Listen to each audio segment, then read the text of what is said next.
The Reach Gallery Museum regularly showcases the work of young, emerging artists and curators from our community through our Art on Demand exhibition program. The most recent iteration was curated by Cassidy Lutein and features the work of artists Gloria Wong and Karl M. Hipol. Welcome to the Reach at Home. My name is Cassidy Lutein and I'm the curator for Art on Demand 6.4. Art on Demand is part of the Emerge program at the Reach, which offers professional development and exhibition opportunities to young, emerging artists and curators in the Fraser Valley. Today I'm speaking with the featured artists, Gloria Wong and Karl Hipol. And I just want to first start off by saying thank you so much for speaking with me today. Yeah, it's super nice to be here. Yeah, thank you. And I wonder if we can just jump right in and ask, how does your personal and family history inform your work?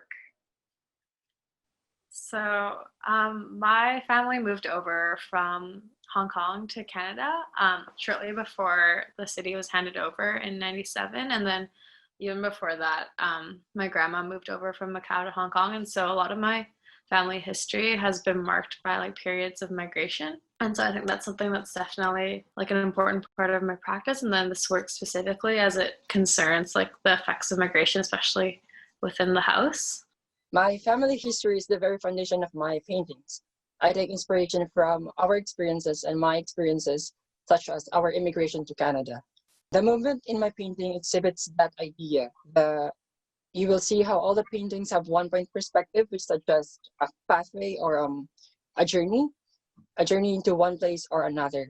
It also brings in bits of my memories and turn them into fragments. I aim not to deconstruct them, but to present a hint of who we are, where we came from, and what I do. Excellent. Those are really great answers. Could you speak a little bit about your process in creating your work and how it's influenced by your subject matter? So I usually try and start any work with doing a lot of research into both my family history and then the broader like socio-political context that this work exists in. And with that, it also comes with like finding out a lot of things about like their immigration process or like the context of both Vancouver and or Hong Kong and Macau during these times. And then a lot of my process is also dictated by the medium I use, which is a 4x5 large format camera. It's like a pretty big setup, and so it's a very slow process, which also allows for a comfortability to develop between myself and my subjects and whoever I'm shooting. It also allows me to really notice different like minute details in the frame because of how big the margin of error is in every shot. Like I usually just have one or two exposures.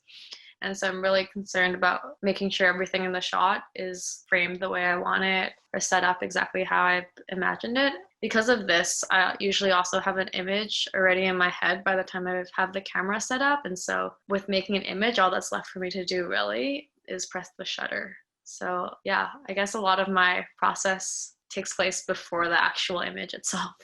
Part of the history that I mentioned earlier is the development of my artistic practice and how it developed and transformed.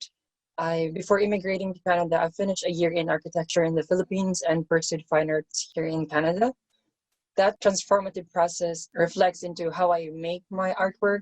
I start my painting from the grids and technical lines, and then I layer a bunch of organic brushstrokes and organic forms. Excellent. And if you could have a glimpse 5 years into the future of your practice, what would you see? I think I'd like to be in the process of or having completed my MFA in photography and curating. Ideally, I'd love to develop like a curatorial practice more along with my photographic one. And I would also hope to be able to publish the work that's in this show into a book at some point. I'm in the process of trying to expand the images out further to the rest of my extended family and looking at their households as well and then the diaspora experience there rather than just my immediate family. So hopefully in 5 years that will be a reality. I would like to expand my exploration into installation, and sculpture. One is like I was inspired from a feedback that I got before that they told me that my painting looks great.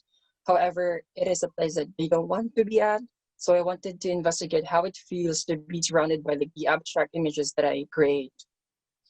I want to expand and explore the materiality of the surface that I paint on. So I paint on denim fabric, which symbolizes Canada or the Canadian tuxedo.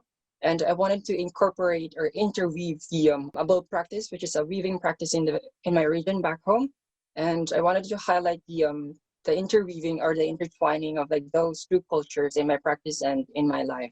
Those are fantastic answers, and I'm really excited to maybe in 5 years' time have this video be a time capsule, looking back upon how your practice has changed.